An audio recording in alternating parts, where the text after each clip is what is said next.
You have fallen into Event Horizon with John Michael Godier.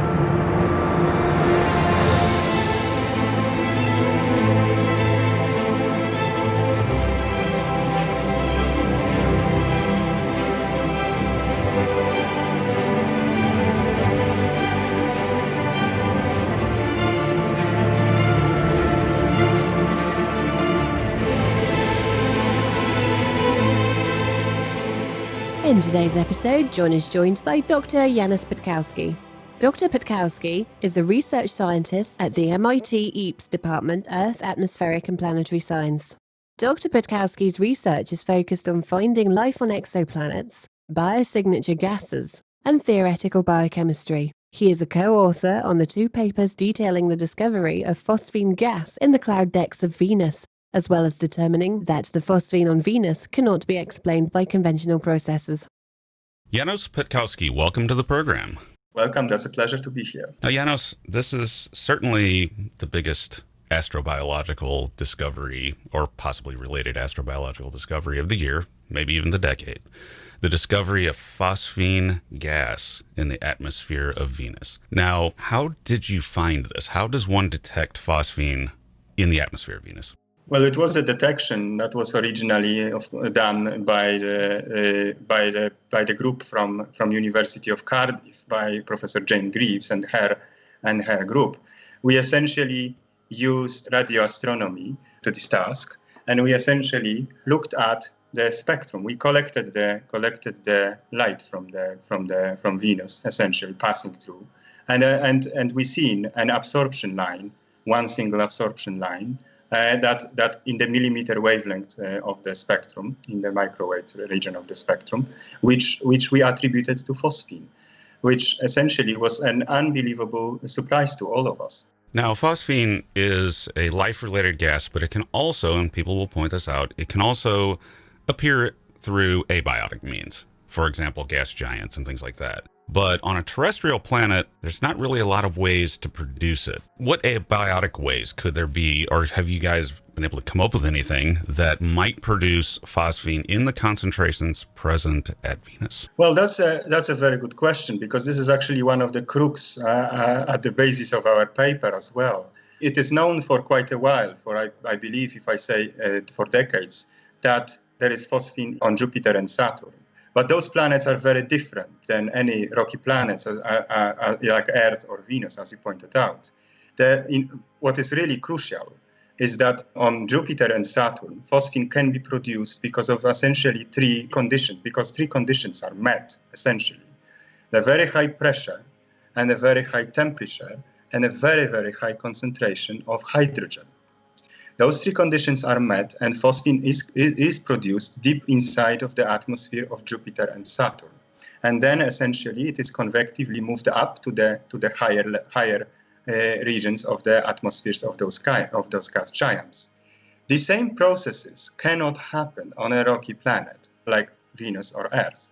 Why they cannot happen? Because even if you think about it, even if you think that at the first glance that Venus has a very high pressure, it's 90 atmospheres at the very surface, it's 90 times more than on Earth, and the temperature might reach 465 Celsius degrees at the very surface. It is not enough to make phosphine this way. And also, the third crucial point is missing. There is very little hydrogen available on Venus. And actually, Venus is a planet that is famous. Famous because of his hydrogen depletion. We know that Venus maybe that Venus essentially lost its water through photochemical processes, most likely when the oceans, for example, evaporated, then the water actually got evaporated into the atmosphere, and then eventually photochemically destroyed, and hydrogen eventually escaped into space. So Venus is actually very much hydrogen depleted, which makes this phosphine production even less probable or more difficult. So the processes that are analogous in gas giants like Jupiter or Saturn cannot happen on the rocky planets. Now, what other processes could in principle produce phosphine that could happen on the rocky planets? This is actually $1 million question. And that's why we wrote our 100-page long paper that is available on arXiv. That is sort of a supplementary or additional companion paper to the Nature Astronomy paper that goes through possible reactions on Venus that could happen, chemical reactions, physical processes, and geological processes that could potentially happen on Venus, and try to exclude those processes in the as those who are potentially producing phosphine. And we've over these 100 pages of this article, we actually excluded went one by one to many different processes, reactions, various chemical reactions in the atmosphere, various reactions between the components of the atmosphere and the surface of the planet. Even the subsurface reactions were excluded, as well as volcanism and various other physical processes like lightning, volcanoes, as I mentioned, and even tectonic shear or tribochemistry, as it is called. Many different physical processes. I even didn't probably mention all of them because I simply would, this would be a rather lengthy list. But that's why the paper is 100 pages, because it goes really thoroughly through all of those processes, producing as much information as we could collect about the processes on Venus. Of course, this exclusion of all of those processes does not automatically mean that this is life. And it is very important to point this out, that the discovery of phosphine is something that is very unexpected on Venus and on any other rocky planet, but it doesn't automatically mean that it has to be life. But it allows us to put this hypothesis of life production of phosphine as a legitimate hypothesis. So we shouldn't be ashamed that we actually put this hypothesis forward. Just like we shouldn't be ashamed that we put another hypothesis forward, that this could be some unknown photochemical process or unknown geological process or unknown unlikely reactions that could happen on Venus. Because of course we don't know everything about the planet. But as of now, as of the state of knowledge that we have now on Venus, such reactions are actually not found. So it means it might be that some other, of course, researchers are going to find those abiotic processes, and we welcome all kinds of feedback that is going to actually point us towards reactions that we've missed in this 100 pages long paper. But please, it is better for everybody that people actually first read our work and then point us out towards processes that we actually missed. Because of course we might have missed something, and we welcome any kind of feedback in that matter. There will be links in the description below for anybody that's interested in the materials. Yeah. Now, let me ask you this. Does phosphine break down in the atmosphere of Venus, or for that matter, is it being replenished? So that's the one of the other important points. Phosphine is a reactive gas. It's not a gas that it's very stable, like for example N2, nitrogen. It is a gas that reacts very quickly. It's photochemically destroyed in the atmosphere of Venus rather readily. It reacts not only with light itself, but it also reacts with various radicals in the atmosphere, like for example chlorine radicals.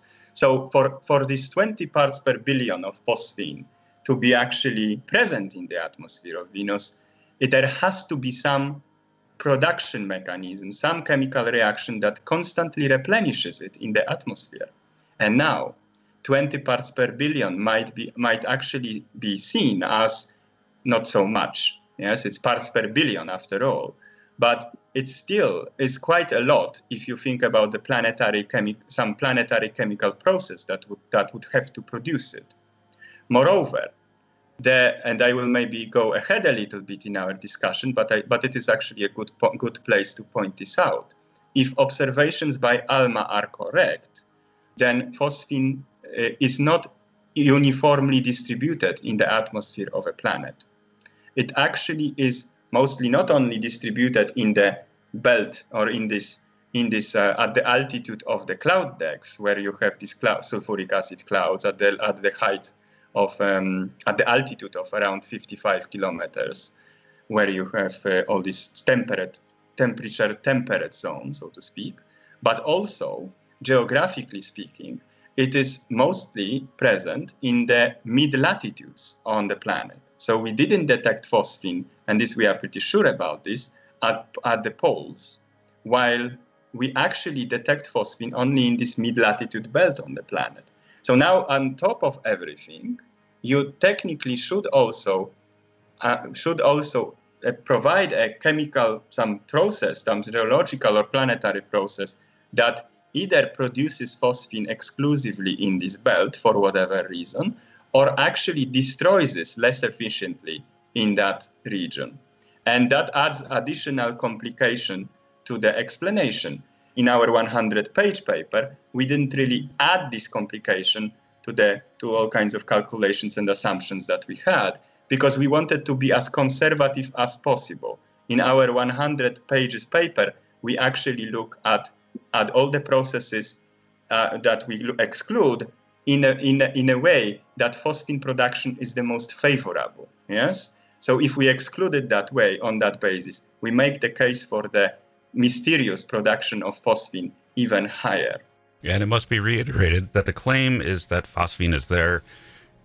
Could be more, but much, much more work needs to be done, and more needs to be learned about Venus itself, which comparatively we know very little about that planet. We have to say that.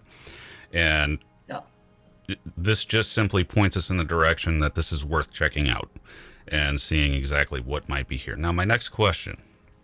All right, we know that Venus, even though it's, for the most part, a very terrible place, it does have an altitude, a layer in the atmosphere that is probably the closest environment to what we find here on Earth in the solar system. It's low pressure and fairly nice.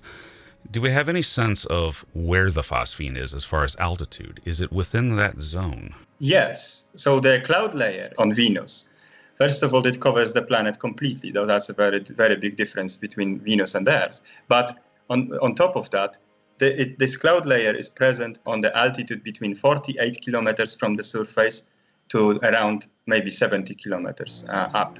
And phosphine signal was detected on the altitude from around 53 kilometers to around maybe 60 or something like that. Now, this is right within this region of the atmosphere of Venus when these cloud decks are present. And this is right within the region when the temperatures are around 30 degrees, maybe to the 60 degrees in the bottom of this layer, which are actually conductive or conducive to some complex chemistry in principle. Because as we know, life on Earth mostly resides between 0 and 100 degrees, Celsius. And these cloud decks are within that temperature regime, which in principle you could argue is conducive or okay, so to speak, but for any kind of complex organic chemistry to exist, because no organic chemistry can exist on the surface of the planet, maybe except some boring Teflons that could in principle survive, but no complex organic chemicals would be able to survive there. But the clouds is another matter. In principle, you could have this there. Now, this has been a long time in coming. You guys were very, very careful to go through and write the 100-page paper and so on. When did you first discover this? I mean, how long was the process before releasing the papers? Oh, it took years. I mean, we first got contacted, I think, by mutual member of our group, by Clara Sousa Silva, I think. She contacted our groups to both groups together, and we started working on it together. So the Venus angle of phosphine started, I remember, I think in the mid-2018. So it's at least 2.5 years that we started working on this topic in the context of Venus. But of course, work on phosphine in the MIT group goes back much further, because we started working on phosphine around 2013 This work was it took years. We first at MIT we first looked at phosphine in terms of the biosignature potential on exoplanets. We worked on it theoretically. We wanted to see how likely and unlikely it is to detect phosphine on planets, on exoplanets. And we wouldn't even dream to actually validate our work to a degree by observations in our own solar system. I myself thought that when we started the work on phosphine, that we actually will be able to maybe validate this research maybe 10 or 20 years from now. But we through this lucky coincidence that our groups actually met, the MIT group and the Cardiff group met, we were able to work together, join forces, and use the power of both groups to actually try to make this project a success, which I hope it was, or it is. What's the next step to determine what exactly is going on here? So there are multiple angles here. It's essentially, first, we know spectacularly little about Venus, and there are, of course, a lot of assumptions in everything. So we, for example, would have to know what is the role of phosphorus in the atmosphere of Venus. What is the main chemical composition of phosphorus in the Venusian cloud decks? There we have essentially only one measurement that was done by the Russians, by the Vega program, that seen phosphorus in the clouds of Venus, but we didn't really allocate this phosphorus into any particular compound. They weren't able to do that. So of course you could argue that we should actually try to put phosphorus chemistry, the broader context of the atmospheric chemistry of Venus. That's the one point. But most importantly, we should actually confirm our observation. Our research is only one on the first step, essentially. It all has to be confirmed by independent sources, by independent scientists, and see if actually we can improve our work or if our work is indeed confirmed. If it is correct, then we should actually try to detect phosphine also in maybe some other parts of the spectrum. It is a difficult work, but there is research planned, both by us and others, I hope, that is going to actually try to confirm, for example, detection of phosphine on Venus through infrared observations. This is difficult because the signal might be masked by other gases in the atmosphere and the signal might be so small and so on. But we have to try. After all that, and by being parallel, eventually we just have to go back to Venus and have to go to the clouds, into the clouds, and actually try to confirm it in situ, or simply study the planet, both in the context of the geology of the planet as well as the atmospheric chemistry, which is of course incomplete. Now, Venus, as I recall, it resurfaces itself. So it has some kind of volcanism, but that volcanism may be planet-wide or something like that. Yeah. So that would suggest that just normal volcanism is probably fairly rare. I know that there was a probe many years ago that did a radar mapping of Venus. So to get to this concentration, geologically speaking, volcanoes, you would need a lot of them, right? That's correct. And we actually, and my colleague, this is actually a very important point to point this out, that at every step of this work, it is actually a work done by multiple people. And I'm just, in a sense, I am one of them. I am a spokesperson for them as well. And my colleague, William Baines, who is also a main author behind this monumental 100-page long paper, calculated this, how much volcanism you would need, in principle, to actually supply 20 or 10 parts per billion of phosphine to the atmosphere. And under to the atmosphere of Venus, and under the most favorable conditions for the volcanic production of phosphine, you would need 200 times more volcanism than we have on Earth to explain it. And that is something that we would definitely detect. It is simply not happening. The volcanism on Venus appears to be much less predominant than what we have on Earth, not more. And here we probably need 200 times more efficient volcanism than on Earth, if not thousands and thousands more efficient volcanism than we have on Earth. So volcanic processes cannot be responsible for the phosphine production. And also recent studies counted. This was a very nice paper in Nature Geoscience, if I remember correctly, that counted active volcanoes on Venus, and there were only 33 for now, or 37. Apologies, but so this is not enough. All of this is not enough. So that's it. I mean, we still face a mystery when it comes to phosphine production.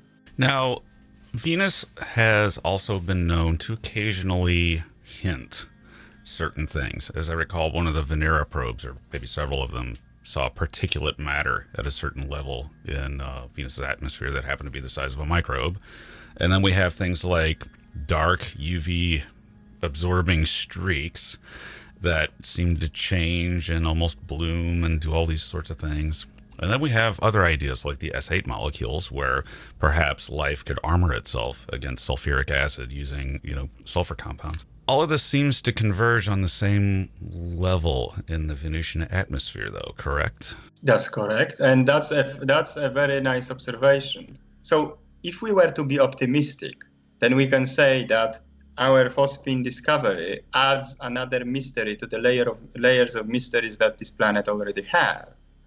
For example, as you said, the streaks of UV absorber. People claim nobody understands what molecule is responsible for this absorption. And if I remember correctly, approximately 50% of the UV that falls onto the planet is actually absorbed by this molecule that nobody knows, or this absorber molecule or molecules, who knows, that is behind this unknown UV absorber.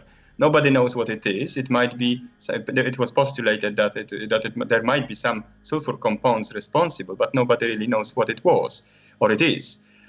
It might be, and it was postulated rather hypothetically, that it might be some sort of photosynthetic pigment, but not like here on Earth, but a completely different one, of course. That's a mystery, of course. We don't know. Another mystery is, as you mentioned, there are all kinds of modes of particles. They're called mode 1, mode 2, and mode 3 particles in the Venusian atmosphere. The largest mode 3 particles are rather interesting. Potentially, there were some suggestions that within these mode 3 particles that are sulfuric acid sort of coated, there is something that doesn't really, it's that something sits inside of it, but we don't know what it is, of course. And then this might be actually a wrong statement that I just made, but that, or maybe too simplified statement. But these mode 3 particles in themselves are pretty interesting and pretty mysterious. Also, Venus probably not always looked like that, like this hellish planet it is right now, but it might have looked like a planet that was much, much more similar to Earth, with surface oceans of water and rivers and maybe lakes and so on, with only a little bit warmer than planet Earth is today. We have an average temperature of 15 degrees. Venus could have an average temperature of 30 degrees if if the modeling of Michael Way is correct. So as you can see, the discovery of phosphine is not a discovery of phosphine on Mercury, where the life question would be just complete nonsense, at least for the life as we understand the phenomenon. It's actually a discovery of a biosignature on a planet that has already hints that something really, really mysterious is happening, chemically speaking, on it in the cloud decks of Venus. And we add additional mystery to this list of mysteries that this planet already has. And exactly in a place where all these other mysteries also happen. As far as I remember, the UV absorber is also in the top clouds of the planets, in around 60 kilometers. So in the range when our phosphine is also detected. The phosphine cannot be this UV absorber. The UV absorber is something completely different. But those two signals appear to, at the first glance, to reside in similar area, which is also quite interesting. So there are a lot of questions, and questions that actually make you think. And those questions allow us to actually consider life as a hypothesis. And we shouldn't be ashamed of actually stating this hypothesis. While we, of course, do not claim that this is life, but this hypothesis can be stated. Now, people are invariably going to ask in the comments section, could the Soviets have contaminated Venus with Earth life during their missions in the 1970s? Very unlikely. And the reason why, of course, I always say very unlikely, and I never say absolutely not, because we don't know. But the point is that we have to be aware how absolutely different the Venusian environment is from any environment that we have here on Earth. And that's very important to state it very categorically, because people often say, oh yeah, it's sulfuric acid clouds, it's just, we have acidophilic bacteria here on Earth. Maybe those acidophilic bacteria could just inhabit those clouds and be just contaminants from Earth. That is very highly unlikely. And why it is the case? Why it is so? Venusian clouds are built from droplets of concentrated sulfuric acid, which is 85% sulfuric acid on average. No acidic environment on Earth that is inhabited by any kind of life on Earth has such acidity.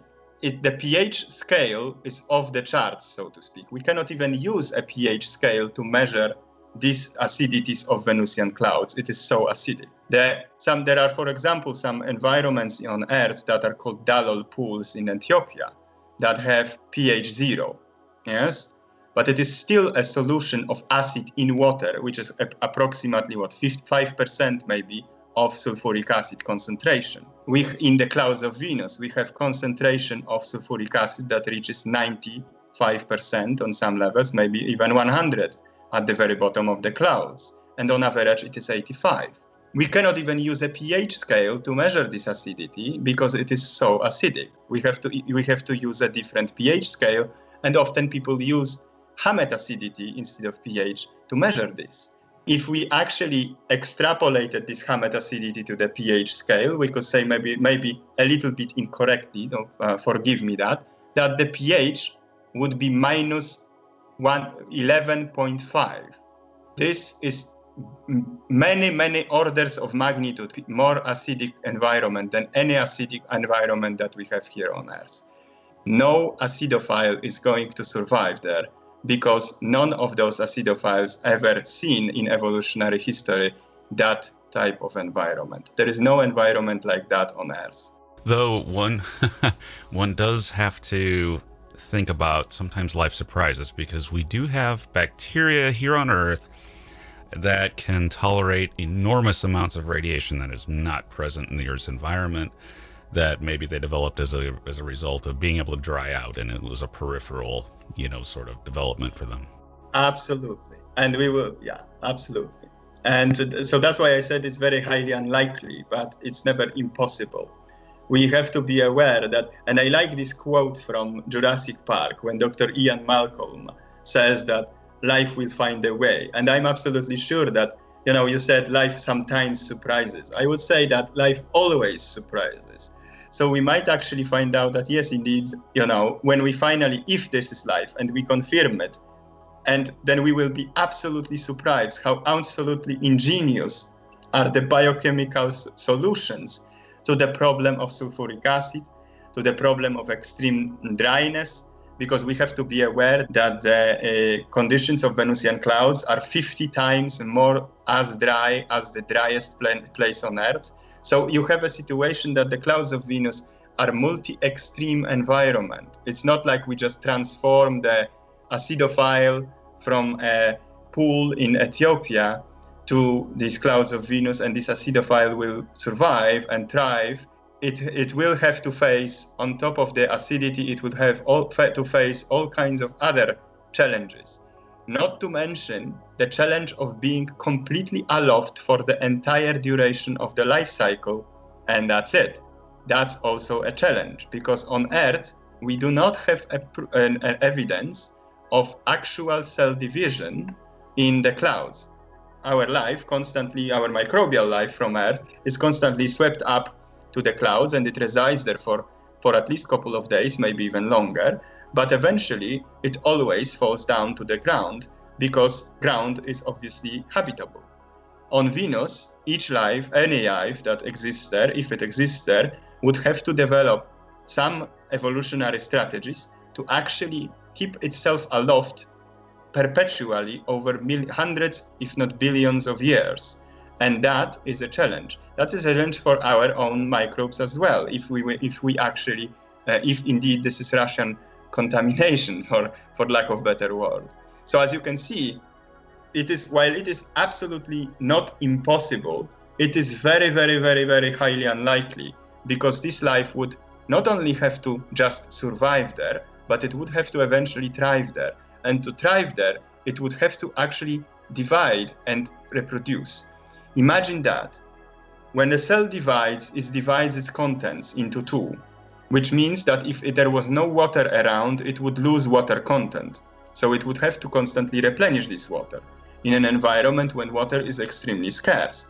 So while life actually could survive, maybe, and this is a very big maybe, if life could actually maybe survive in this life, our Earth life, contaminating life, could maybe survive in the clouds of Venus, and this is a very big maybe, then it probably wouldn't be able to survive, to divide actively and thrive in this environment, and it would eventually die because of lack of possibility of reproduction. So while it is not completely impossible, and I leave this little door open for the contamination just because I have to be agnostic about things, I do not believe it. But to think about it, and just say we find that it is life, the very idea that it would have an entire life cycle in an atmosphere makes it very alien already. I mean, this looks like this, it's life, we might be able to say that, but this is not anything related to Earth. And it's not hard to imagine a Venus that had liquid water. Some estimates say it may have had it for 2 billion years. That's plenty of time for a microbe to arise. And then as Venus dies, it's forced to adapt and naturally select to be an atmospheric microbe. That never happened here. There was no pressure for that to occur because the surface of the Earth is so habitable. But one could easily imagine that microbes could evolve that way and be present at Venus, but they would be very different from what we have here, right? Absolutely. And so we can be sure that if there is life on Venus, then it actually is life as we don't know it. Even if it is water-based life in a sulfuric acid solvent, surrounded by sulfuric acid solvent, it is going to be life as we don't know it. Because it would have to have such evolutionary strategies to deal with this sulfuric acid that no life on Earth ever invented. Which means that even if it magically has still DNA and the water interior of cells, and it retains actively this water through simply fights the environment and the loss of water constantly, even if it retains this water inside of this cell and keeps this watery biochemistry, then all this machinery that keeps the sulfuric acid out and all this machinery that protects it from the hostile environment of the clouds would have to be unbelievably novel from anything that we have here on Earth. So that is life as we don't know it, even if it is still an similar water-based life that maybe even have our type of genetic polymers. But we have to be aware of one thing. Our biochemistry cannot and will never function in sulfuric acid, in concentrated sulfuric acid. Any kind of sugars are going to be completely destroyed and completely reduced to charcoal, to just elemental carbon. That's it. Destroyed, no way. So you have two options. Either if there is life there, then it has to be, and it is water-based life, then it either has some biochemistry that eventually adapted to this sulfuric acid and maybe changed its makeup a little bit, so at least a little bit it is adaptable to sulfuric acid, or it is life that is completely water-based, but it's actually actively pushing out this sulfuric acid and retains water actively in the interior. Or you have a crazy idea, which is maybe not that crazy if you think about it, but it's definitely more on the speculative side, that the sulfuric acid is actually the basis, is the solvent of this life instead of water. And that's actually, at the first glance, sounds like a crazy idea, but think about it this way. we think about our biochemistry and sulfuric acid as absolute enemies, but it's only because our biochemistry never had to adapt to it at any time of life's origin or evolution. You could, in principle, build a biochemistry in sulfuric acid. It would just have to be completely different. You would have to build genetic polymers that are simply stable in sulfuric acid that do not fall apart. But you would have to be very, very different. In that regard, it would be life as we don't know it, but to a degree that is even difficult to speculate. Now, this evokes another one of your papers, Life as We Don't Know It, Silicon-Based Life. And you collected up all of the whatever we know about such a thing together. And the one thing that struck me is, if silicon-based life is possible, which it doesn't seem to be, but if it is, it happens best in sulfuric acid, right? Yes, to a certain degree, but we have to now define the terms. In a sense, sulfuric acid is, okay, let's put it this way. Silicon-based life, where silicon is a main building block, so like a substitute carbon in the building of chemistry, is most certainly impossible because it's too reactive. It actually forms silica very readily. It's very, very difficult to actually imagine this type of chemistry to ever occur. But we have to be aware that life is not just carbon. Life needs carbon scaffolds. So when life builds its molecules, it uses carbon, and that's why we call ourselves carbon-based life, because we build a scaffold of our molecules from carbon. But we add these little elements here and there, which are responsible for the reactivity of the molecules that we are actually built from. And those are called heteroatoms. Those heteroatoms on Earth for our carbon biochemistry are, for example, oxygen, nitrogen, sulfur and phosphorus, and so on. So we have a carbon-hydrogen scaffold, and then addition of heteroatoms like this set that I mentioned. Now, you can imagine a situation, and on Earth, silicon is not really a major building block of life, and I'm excluding silica as a building block of shells of various microorganisms like diatoms, because people will crucify me, of course, when I say that silicon is not a major building block of life. And I do not mention diatoms. I mean major building block of life in terms of diversity of chemistry.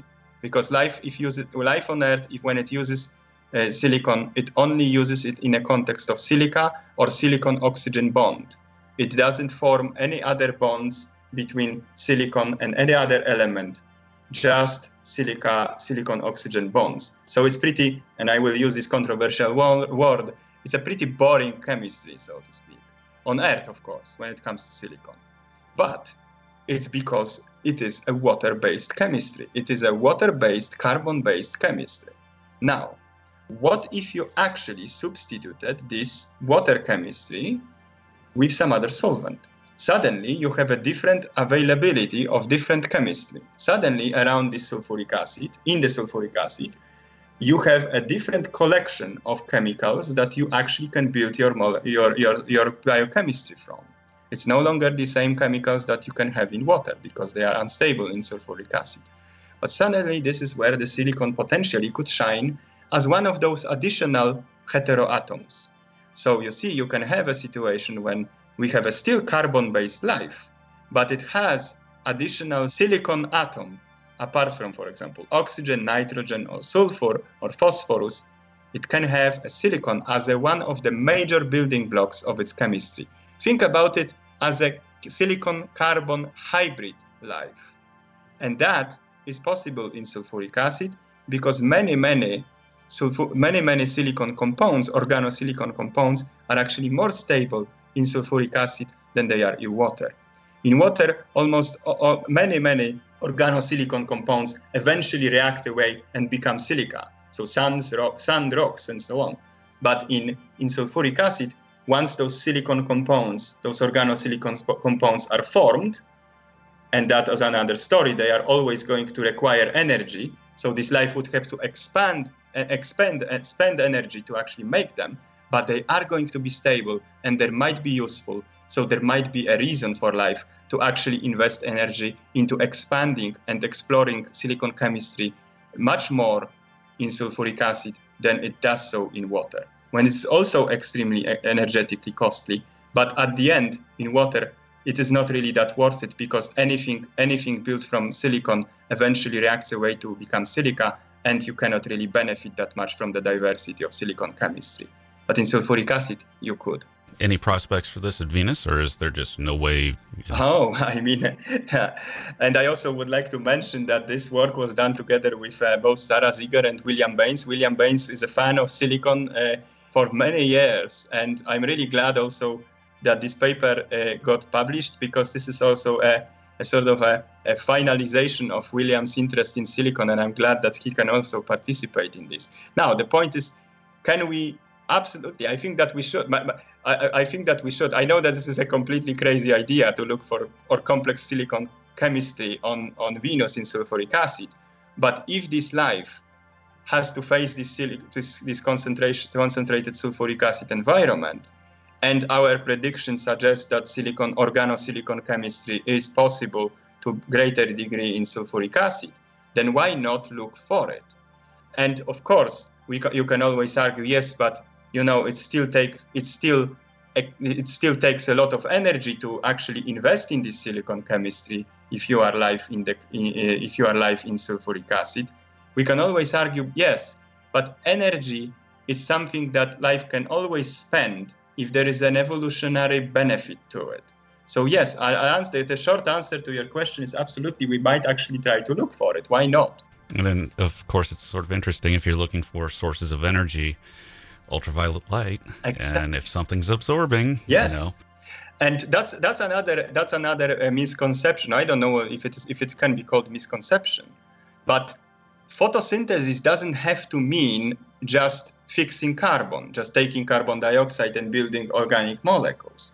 You can, in principle, employ light to run all kinds of reactions, not only that are related to capturing carbon dioxide, but also other chemical reactions. On Earth, this happens, from time to time we discover various organisms that do it. There was a couple of years ago, I think it was in 2011 or 2012, there was this paper that suggested that carotenoids in the cuticle of aphids actually had some ability to convert the light energy into actual end product at the very end. Nobody really knows, as far as I know, how it is done. But the end result of these light-driven reactions was the increase in the concentration of ATP. So you can see, you can use light to run metabolism, not only just to build building blocks of organic chemistry, but also for all kinds of other processes, not only for fixing carbon. And you can imagine that you could have life in the clouds when there is a lot of light that essentially uses this light for many, many, many different biochemical processes, and not only just to fix the carbon dioxide. Are there any other possible biosignatures that anyone's thought of that we could look for at Venus? What if we find a second, say something to do with methane? Oh, I would love that. Look, it's, of course, phosphine is now on the top list of all kinds of biosignatures because of this difficulty of formation in the Venusian environment, or Earth environment for that matter. On Earth, phosphine is produced only exclusively biologically or in the lab by humans, which is also biological, I would argue. But of course, if we actually discovered methane on Venus together with phosphine, and also, then this would be phenomenal. All kinds of molecules that contain a lot of hydrogen atoms bonded to them are unusual in the Venusian environment. And I would say maybe not all, because somebody will then start arguing that maybe there's something that is not really that unusual, but methane would be as unusual. Methane would be also unusual. We have to be aware, of course, that there are known geological processes that could produce methane, like through the process of volcanism or serpentinization. So it's not that methane is an unambiguous biosignature. For now, we think that phosphine is a very good biosignature because there are not so many known, or if any, good processes that could produce it on a planet, apart from life that we know of. But maybe that notion will change. Who knows? But yes, methane definitely is a good target. I would aim for that. Also, ammonia is probably a good idea, although ammonia is very soluble in sulfuric acid or any kind of polar solvents like that. So there might be a difficulty in detecting it because it just basically couldn't probably accumulate in an atmosphere that well. Has anyone checked Mars for phosphine? No, and I hope that they will, because this is an obvious follow-up. It's an obvious follow-up if you can detect it on Earth, and it's an anaerobic biosphere biosignature on Earth, and suddenly you have phosphine on Venus, and we don't know what makes it. Then it could be life, who knows? Then the obvious follow-up is that, okay, so we have 3 rocky planets with atmospheres, and that potentially could, in principle, harbor life. One of them does, which is Earth. Maybe we should look for phosphine on Mars. And I absolutely applaud this idea. It has to happen. Now, complexity. We're essentially looking at Venus and saying, well, maybe there might be microbes there. Is there any pathway that you can envision towards anything more complex than a microbe in the atmosphere of Venus? Or just that environment itself say, you're never getting past the microbial stage? So this is a long-standing debate in the scientific community between various groups. And the question is the following. Can you have a complex life without oxygen, without O2, as a final electron acceptor in all of this energy metabolism? And that is $1 million question, because of course some people think that it is absolutely impossible, that to have a complex life, like multicellular life, that you always have to have oxygen. But, well, we are here on Earth just using oxygen, and we are complex, so therefore we think that this is the only way. Now, there are some people who claimed that it is not necessarily the case, and there are some pathways that you could in principle envision that could in principle yield enough energy and allow for multicellular life to exist. And one of those postulated pathways relies on actually storing critical molecules and use them for high energy purposes when you actually need that. Like, for example, storing sulfates and then releasing them and using them for energy when you need this, and exsolving, like breathing away carbon dioxide and hydrogen sulfide, if I'm not mistaken. That ideas were sort of floating around in the literature for quite a while. Is this really possible like that? We don't know, because we don't have examples of multicellular life that is free living and that has its entire life cycle completely in anoxic conditions. Because there were some situations when people claimed that they discovered some life that is completely anoxic, that were not really absolutely irrefutable. We have examples of multicellular life that live in anoxic conditions, completely anoxic conditions, that are parasitic, that essentially are not free living. So that's why I made this little distinction. Once we find a multicellular life that is actually completely anoxic, we will have a proof that multicellular life is possible without oxygen. I am an optimist, and just like Dr. Ian Malcolm from Jurassic Park, I can always say life will find a way. And I think that if there is enough evolutionary pressure, you could figure this out. If this is the case, we have to remember, and this is again a huge speculation, so we have to be aware of that all the time, that detection of phosphine, and if this is indeed life, doesn't tell us what exactly this life is. It doesn't tell us if this is microbial or any other kind of life. But of course, we don't know. So in principle, there are all kinds of possibilities open, but we cannot really say this for sure, because of course, even the existence of microbial life would be an amazing discovery outside Earth, not to mention some anoxic Venusian dragons, and forgive me for that, for stating that out loud. Anoxic Venusian dragons. Now, panspermia, the possibilities that if there is life in the atmosphere of Venus, we've got 3 options. It is entirely indigenous to Venus and developed there, arose there. it's panspermic life that left Earth early on and landed on a much more nicer, clement Venus with liquid water and then went on from there. And then the third option is that we, life on Earth, originated on Venus and was deposited here through a meteorite impact or something like that. How would we tell? How would we unravel what the origin of this sort of life would be? This is a very difficult question because, you see, think about it a little bit. If life on Venus, let's say that it exists, and we bring it along, we see it, we know how it looks like, we can study its biochemistry, and we realize that it is based on DNA as a genetic polymer or RNA as a genetic polymer. Does it mean that this is a result of panspermia or proteins? Yes, it has DNA, RNA, and proteins of sorts, and only not maybe, let's say, not the same nucleotides or not the same protein, not the same amino acids or something like that. Can we prove that this is a result of a panspermia or a separate origin? We cannot. I would argue that we can really prove separate origin only if we actually have life in a different solvent. Because life based on a completely different solvent would have to change its entire chemistry to actually function in the solvent.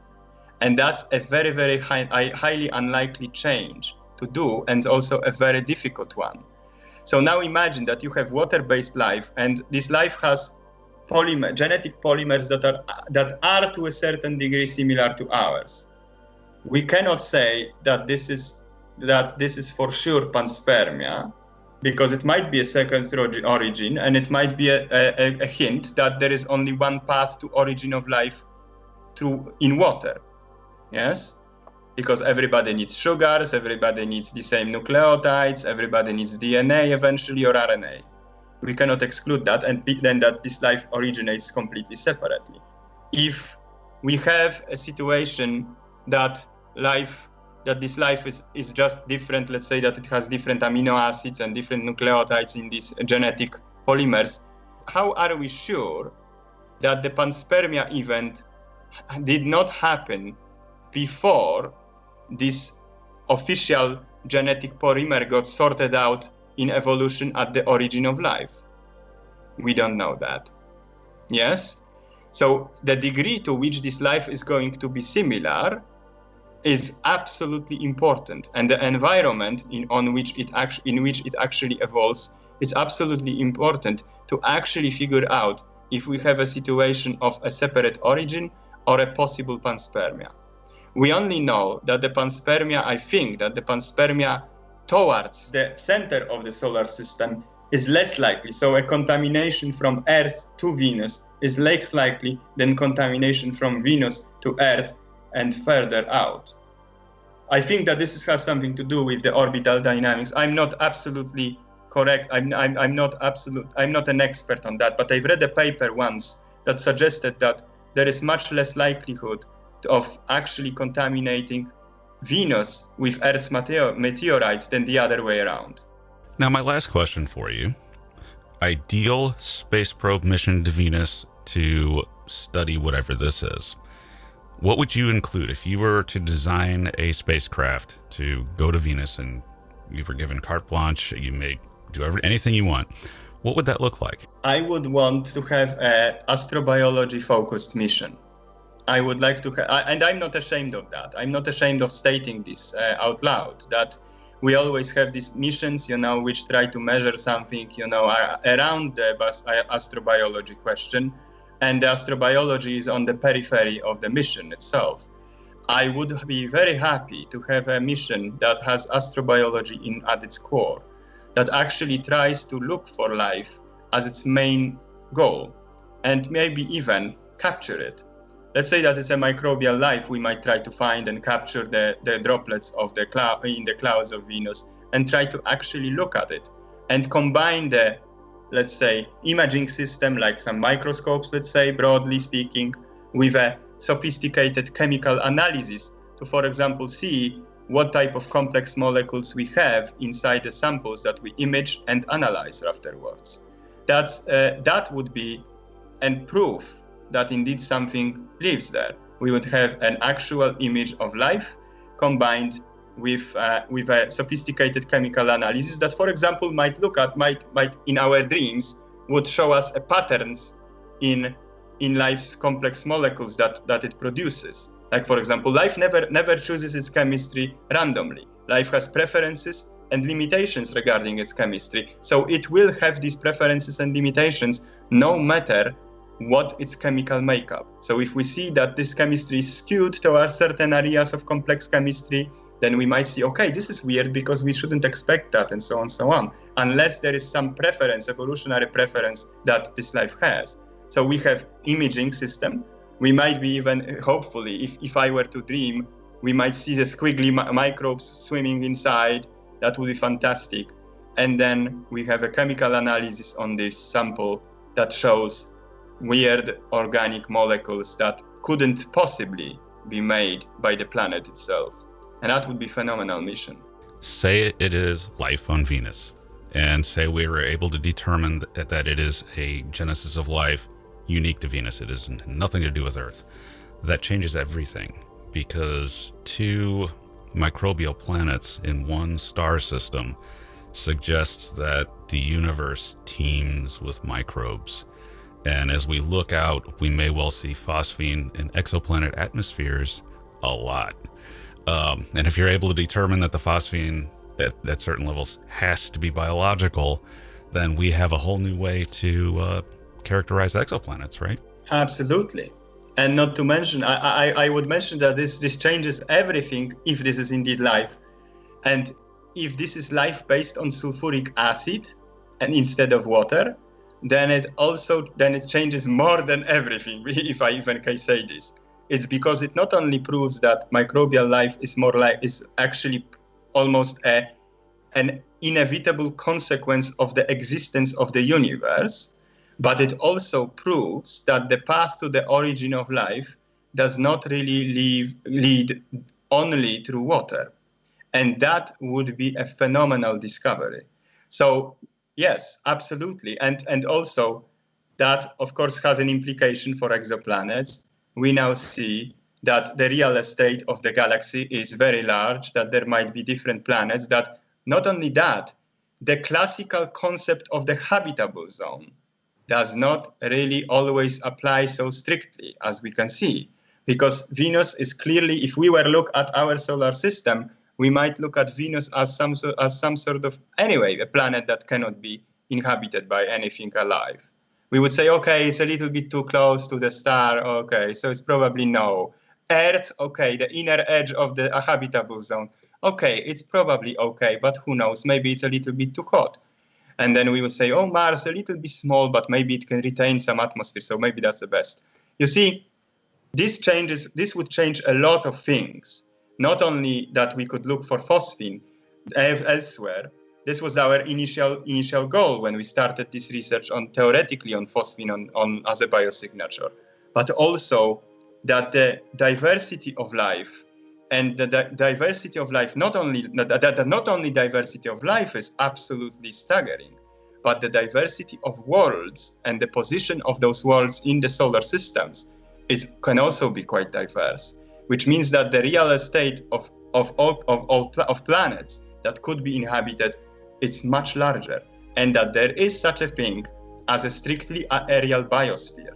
This is a very important point to point out as well, that we do not really, if this life on Venus really exists, and this is of course highly hypothetical, it has to be strictly aerial. It has to live completely disconnected from the scorching surface of the planet, which means that it will be nothing like any kind of biosphere that we have here on Earth. So as you can see, it changes everything. It changes literally everything. Yes.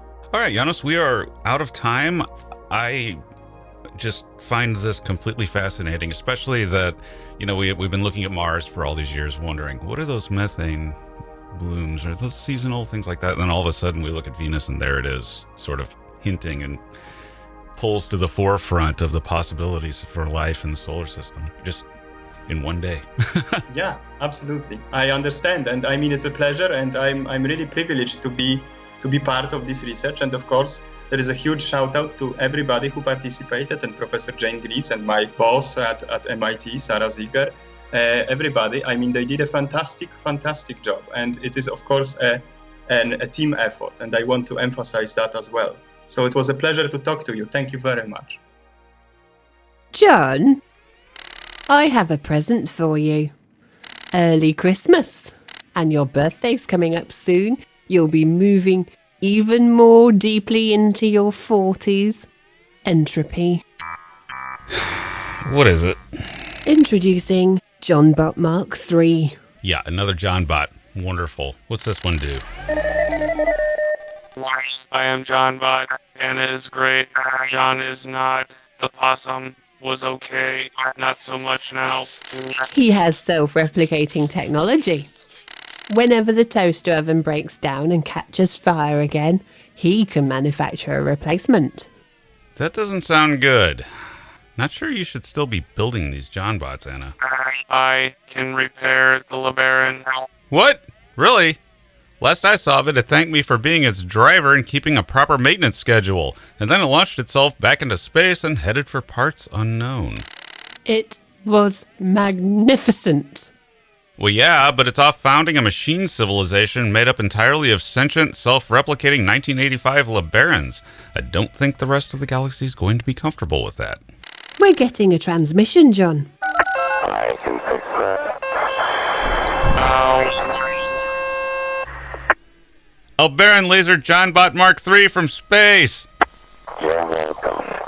This is not going to end well. Imagine what the Event Horizon Halloween special is going to be like.